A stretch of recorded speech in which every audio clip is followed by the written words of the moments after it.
Well, I'm in the presence of a very, very well-known tattooist from South East London, the name of Jack Ringo, and today we're going to talk about the life and work that he's undertaken for the best part of the last, what was it, or 70 odd years. Well, 61 years actually now. So, I thought you said you started when you was 14 with the old man? Or? No, 16, but that was when I was an apprentice to him. I mean, right. Actual tattooing as a professional on my own. Yeah. I started in 1950. Okay.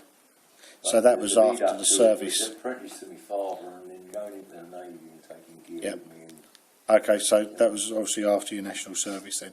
Right, so you stated it was, what was it, 1946 in what you wrote down then, but that's fine. You mentioned Jim Golan. Jim Golan also worked in Woolwich? Jim Golan was in Woolwich. They were like friendly rivals, him and my father. Right. But he was a lot older than my dad. Right, you said he was in his 70s or something. And how did that affect things for you? Because obviously, like, you found it hard to gain information back then. It wasn't shared as freely as it is now. But was Golan this wouldn't give me nothing. right? When my father died, Jim Golan wouldn't give me nothing because I was in competition with him. Right. The biggest, the person that helped me the most was Les Burchett. Right. Waterloo Road. Okay. And so, how were the suppliers with you? Because again, this was like one of these things where it's, you know, like the old honourable, your word's as good as your bond type mentality amongst a lot of these tattooists, where unless you was introduced into the right circles, Yeah. it was hard to get along. Well, somebody dropped a name on the grapevine for me, Fazandy and Sperrell, right. which were the forerunners of Spalding and Rogers. Before Spalding and Rogers came along, Fazandy and Sperrell used to do all the colour pigments in the States. Right. But they wouldn't serve you unless you had a billhead or a business card. That you had to be in the business Right. to get supplies from them. Okay. And so, well, so no one was prepared to help you. You just basically went it alone from there on in. Right. Fine. I had to glean knowledge wherever I could. I went around to see a lot of old sweats and bled them. Yeah. They wouldn't tell you a lot, but they let me stand and watch. So I kept my eyes open and my mouth shut, if you like. Yeah. A lot of it was about observation because no one would tell you nothing. No. It's like we said before when we were talking, you'd ask for the time and they'd tell you to buy a watch. Yeah. Yeah. Well, I know Terry Wrigley used to have a notice up in his shop. If you don't want a tattoo, fuck off. If you're a tattooist, you should be working in your own shop. Yeah. Yeah. They didn't want to know you. Everybody that you went to visit thought you was on the ground for something. Sometimes they were right. Yeah. It was assumed straight away you was after something. And that was the common behaviour kind of relationship that most tattooists had in London? Yeah, I assumed it after I'd been in the game a while. People come and see me, I say, what are you after? Will you teach me to tattoo? No. And you mentioned Ben Gunn previously, because obviously Ben was the other side of the water, but he was still relatively close to you. Yeah. And your relationship with him was quite a positive one? Oh yeah, we were fine. We used to go and have a drink together. And what about the sharing of information that way? Was that something? He told me a few things, but that was after I'd been in the business a while. He put me on to Winsor & Newton, where he was getting a lot of stuff. Right. You know? Right. And you obviously, like you've mentioned, there's been some other people along the way, but I mean, was there anyone that was really influential apart from Les Burchett who stood out? Ron Ackers. I didn't meet him till the 60s, but he turned my head around about technique. Yeah. The way he did his shading and everything else, you know. Well, what was it that what did it make you basically go away and think, you know, I've really got to try and rethink what I've been doing? I had to try and assimilate what he was doing. Yeah, and I it's managed it. yeah, it's hard just watching, though, isn't it? Yeah, but I saw what he was doing, and the funny thing is, he learned something from me. Yeah. After I'd started to copy his shading, I went up to Rill to see him. And he said, you brought any gear with you? I said, yeah, I got it in the car. He said, well, sit in tonight. We earn a few bob. And he watched me doing some shading there, and I was doing a skull with a bow tie. And I was going in deep and sweeping out until there's dots on the end. Yeah. Oh, he said, look at that fucking shading, I've got to do some of that. So it's something he hadn't done before. Yeah. You know, we learned off each other. Yeah. Because he hadn't been at it that long. He learned from well, I'd say learned from Les Goose, but Les Goose was one of his influences. You find that was a common thing, like for sharing information, like you get like little clicks. If you got friendly with one, then you could start getting bits and pieces. Yeah. But you had to worm your way in first. Yeah. Oh yeah. What about the how can you put it? The likes of Ian Frost. How did that come about? Ian Frost. Well, I broke my wrist. I won't tell you how I've done it because it was a bit naughty. But I broke my wrist, and I had a plaster from here down to my knuckles, Yeah. right across there. And I said to the bloke when he put the plaster on, "You've got to do that because I've got to work. That's my living." He said, "I'm sorry, it's going to be like that for 6 weeks." So I promptly went home and cut the middle out so I could slide my hand out and work and then put it back again. But it caught the bloody great lump and it ached like hell. Anyway, one of my customers said to me, "I know a bloke who does his tattooing at home. He'd probably help you out." Although he was a gas fitter at the time, he was fitting governors on gas meters. So I said, "All right, send him down." And he come down to see me, and I said to him, "All right, are you prepared to do something now?" He said, "Yeah." So a customer come in, he went to the Black Panther port, so I said, "Oh, let's see what you can do with that." And he done a nice job.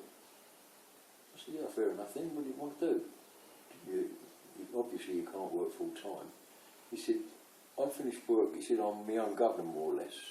As long as I get a quota in each day, I can knock off when I want to." I said, "I'll be down here for about 4 o'clock each day if you like." I said, "Okay." And he come down to work with me for about 3-4 months. And one night when he come in, he said, "I've got the chance of a shop in Croydon.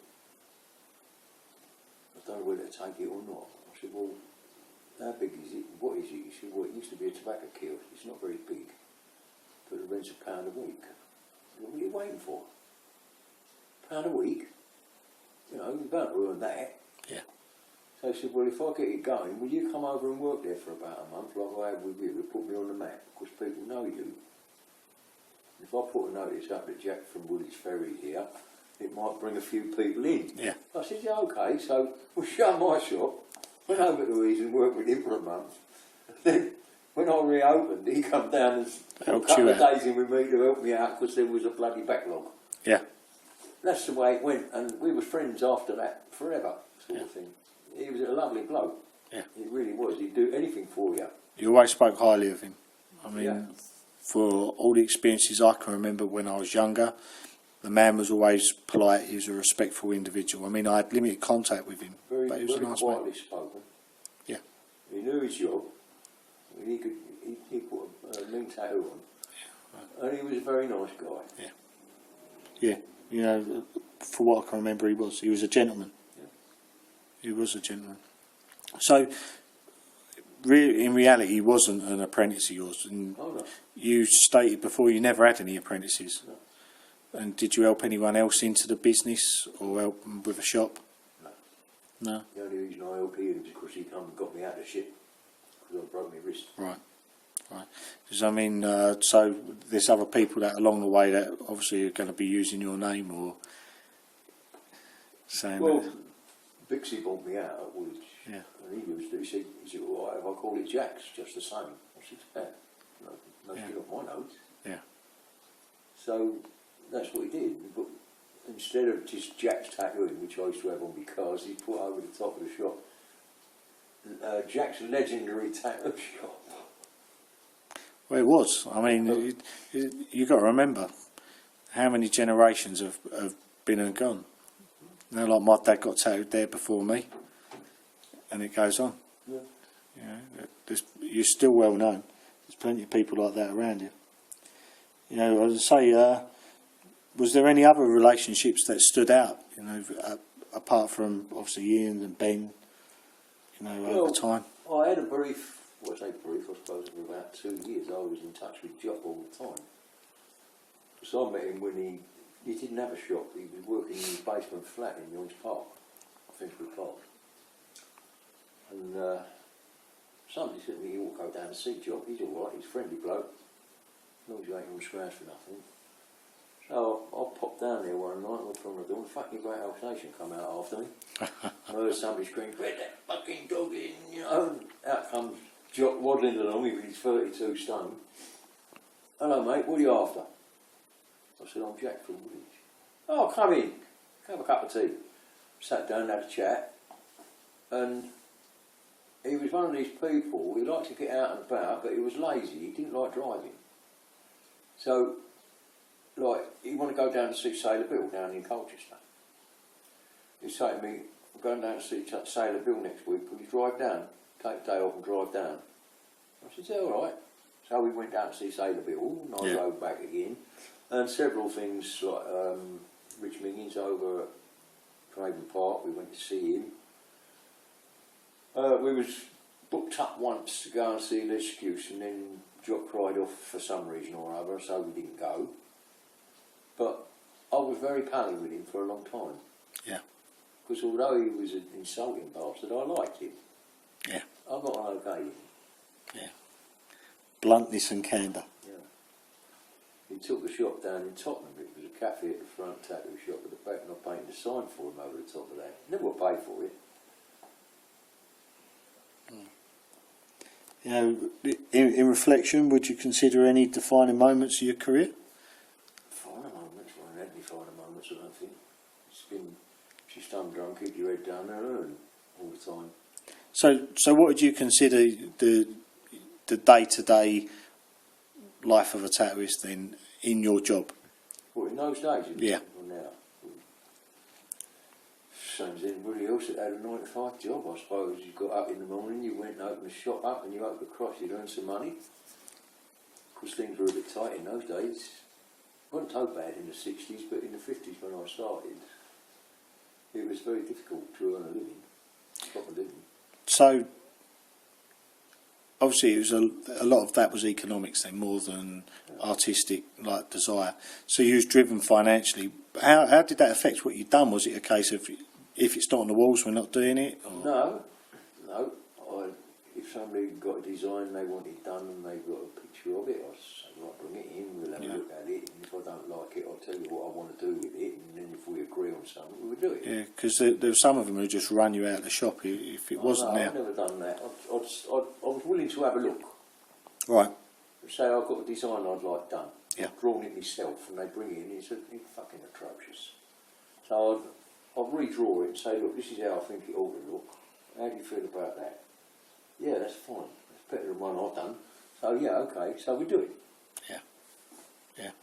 And you know, so how do you see a lot of the modern world with tattooing, where we're revering traditional tattoos and looking back in this romantic light about it's so wonderful? And I appreciate the fact that people are doing it, because as you said before, otherwise the history's going to get lost. Yeah.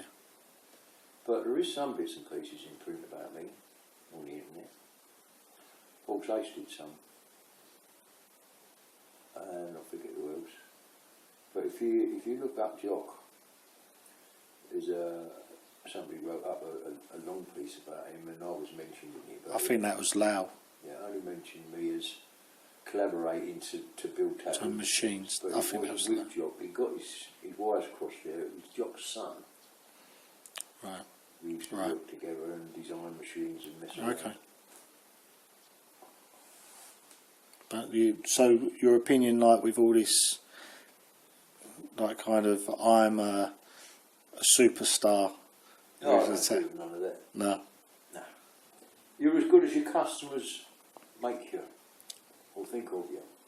If people come to you and they like what you do, they'll keep coming to you. It don't matter who starts up the road or how cheap they are or how good they are. If they come to you, they stick with you normally. Yeah. You're bound to get the odd one that goes around, there's one here and there. But I was found at the beginning of the season. You'd have the bloke coming up with his first tattoo, and if he wanted any more, you'd see him all through the season, either once a week, once a fortnight. He'd be in there to spend his money with you. And your work was seasonal, right? It was in them days, yeah. Yeah. It got better. Yeah. Winters got better as years went by. So, what is your take generally on modern tattooing as, like a community and a practice? That's a difficult one.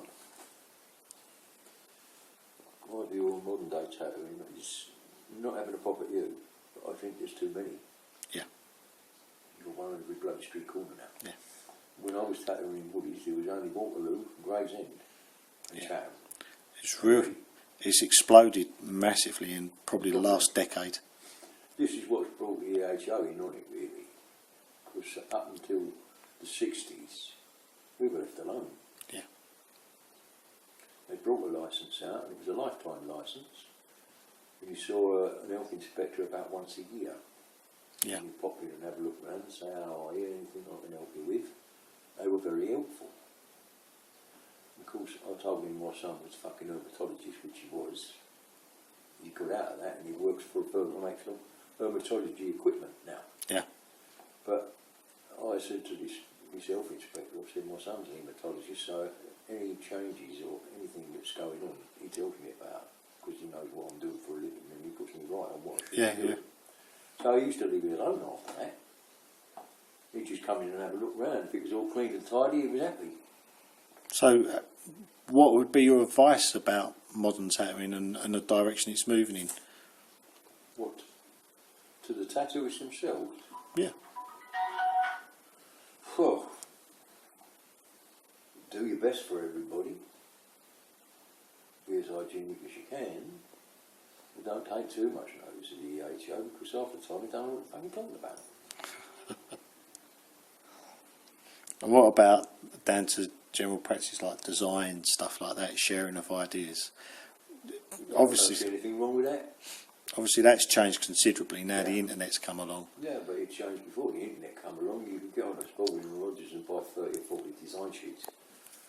Oh, Then totally. Then Cherry Creek come along and Greg Irons come along and you could buy sets of flash off any of them. Yeah, totally. But don't you see like some of it where you used to have certain people that drew swallows one style and then another, and now it's all kind of merging and I becoming. my own style of swallow. Yeah.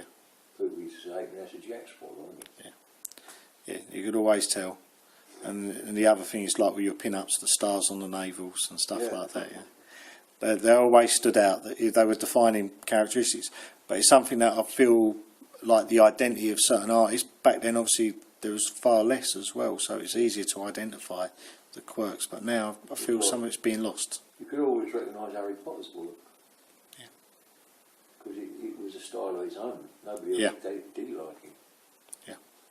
And it was all freehand. Never used transfers at all. No, you mentioned that before. Yeah. You look at he picked the design out off the wall. It was all on flash. Yeah.